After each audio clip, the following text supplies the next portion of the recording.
After a solid second week of training camp for Russ Wilson and the Denver Broncos, both sides of the ball got to test their mettle against an actual opponent. The Broncos wrapped up camp Thursday in a joint session with the Dallas Cowboys, and the sparks were flying early. This is the MHR News Round with Mile High Reports, Lori Lattimore-Volkman. Hello, Broncos country. I'm Lori Lattimore-Volkman, and this is the Roundup. The Broncos and the Cowboys met on the practice field Thursday to rev up their engines before meeting on game turf Saturday for their first preseason game. And if practice is any indication of the mood brewing for Saturday night, fireworks are guaranteed. It was a big day for both the Broncos offense and defense as they faced off against the Cowboys in some spirited series in 11-on-11 work. Led by Russ Wilson, the Broncos offense scored early and often with Courtland Sutton, Jerry Jeudy, Alberto, Montrell Washington, and Kendall Hinton all getting in on the action. With Melvin Gordon resting his foot, Javonte Williams took full advantage and led the run game using a stout offensive line and great improved vision to follow his blockers and find the open path, which he did multiple times for big gains and a couple of touchdowns. Although the offense stalled a little during the 2-minute drill, both Coach Hackett and Russell Wilson were happy with the progress of the offense after just 2 weeks of training camp. We started off hot, it felt like. Had a bunch of good plays early, and then kind of focused a little bit more on the run game, got some runs going. It seemed like it was good. I wish the 2-minute would have been better. The red zone seemed like it went really well. I thought the guys had a couple tugs that was really great. But overall, hey, when you come out without any injury and you get to go against somebody else and get good work, you always feel great about it. Yeah, it was a great day for us. I mean, I think that, all the work he put in ever since me getting here, and then all the work we put in collectively as a group, all the early mornings, 6 o'clock in the morning walkthroughs together as players, or 7 a.m., or just all the late nights and days and all the communication and all the work. It really showed up today, I thought. We were just so locked in on offense. I know the defense had a great day today, too, as well. We were all playing collectively together. We had a blast. Having all the fans out here, too, on both sides. Obviously the Broncos fans, but even the Cowboys fans, they were great. Just everybody was so gracious, but so loud. We had a blast. On the defensive side of things, the Broncos owned the Cowboys, smothering every player not named CeeDee Lamb. Lamb did have some big catches, but ultimately, the Broncos defense took care of the Cowboys offense. Nick Bonito dialed up 4 sacks, 2 against the first-team offense.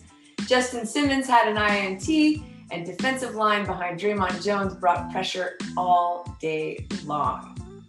As a result, things got a little chippy between the Broncos defense and the Cowboys offense almost immediately. Defensive lineman DJ Jones said that was obviously because the Cowboys were getting their butts kicked. If you're getting your tail handed to you, you're going to feel some type of way about that. So. It seemed like you guys brought the aggression right from the jump, though. I feel like everybody was just doing their job and doing what they've been doing. It's just you get to let out some energy against somebody that's not your brother. Literally, if we don't win up front, we don't win at all. Who impressed you today on your front there? Everybody.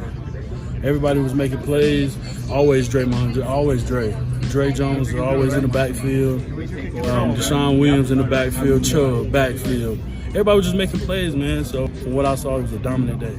Aside from the build-up for the first preseason game, the other big news this week was that the Broncos' new all-star ownership crew was officially approved by the NFL. That crew includes Rob Walton, Greg Penner, Kerry Walton Penner, Melody Hobson, Condoleezza Rice, and Sir Lewis Hamilton. CEO Greg Penner wasted no time on Thursday naming a new president, Damani Leach. Leach is a highly respected sports executive with 25 years of experience, most recently serving as the Chief Operating Officer of NFL International. Oh, I think it's great. I had the opportunity to be able to talk with him last night as that stuff is kind of coming to fruition, and seems like an amazing man. Very excited to work with him, and I think just like you said, to have somebody that has been in this game, that has played, is so interesting and so great, and so it's just so insightful. And to have a guy like him is going to be very good for all of us, and I'm very excited to work with him. The new ownership group was at practice this week, hobnobbing with players, getting to know the team, watching practice, and maybe checking out a few of the other stars, like Peyton Manning, Terrell Davis, and Rod Smith. Yeah, I mean, they seemed like they had a great time. I mean, once you get out here, just totally focus on football, kind of black out, so focusing on the team. But then you turn around and it's, they're right in front of you. But it was great to see smiles on their face. It was great to see that, how much they love this team already. And I think that's great because you want to see that passion, you want to see that caring. And if you have that, you know that you're always going to have that support and you'll continue to develop across the board. But now, Broncos country, it's time to get serious because it's game day and we've got Dem Boyz coming to town. And even though the Broncos own them on Thursday, I imagine they'll be ready to play a little bit more on Saturday. No more excuses for the altitude, Cowboys. Ain't gonna happen. But whether we see all of our starters is yet to be determined. Coach Hackett hasn't decided whether Russ Wilson will play, but even if he doesn't, Coach Hackett's not concerned that number 3 won't be ready for week 1. So he doesn't necessarily have to play on Saturday? No, I don't think so. A guy, of his caliber that's been doing it this long, I don't think it's as important. And you always got to look at it risk-reward. I mean, of course, you want to go out there and play football all the time, and I think that's why we practice. And when you get out there, I've had a lot of different experiences throughout my career, and I think it's number one most important thing is getting the guys healthy to the season, and that's all that matters. Do you think? And even if we don't see much of the starters, we have a lot to look forward to and a lot to pay attention to, such as how rookie sensation Montrell Washington looks at live game action, which quarterback deserves to be the backup. Josh Johnson is listed as the number 2, but Brett Rippon has been showing some good things in camp as well. Should be interesting to watch them play the next 3 weeks. And which cornerbacks are going to rise to the occasion. Damari Mathis has been looking good in camp, and maybe he can overtake Michael Ojemudia for that 3rd cornerback spot. Of course, we won't do anything without analyzing that offensive line.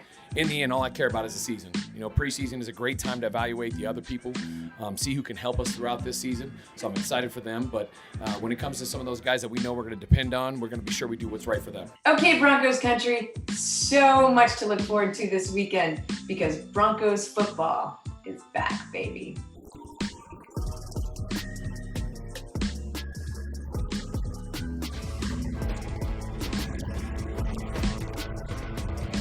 Thanks for joining me on the Roundup. Next week, we'll break down the Cowboys game and look forward to the game against Buffalo, when the Broncos will reunite with my fave, Von Miller.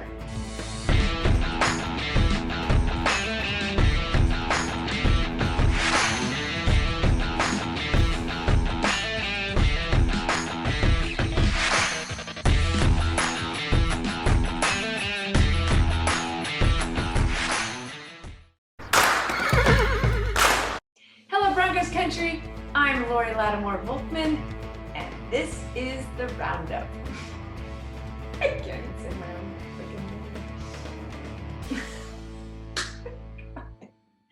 name. Although the offense, which backup cornerbacks are gonna shoot.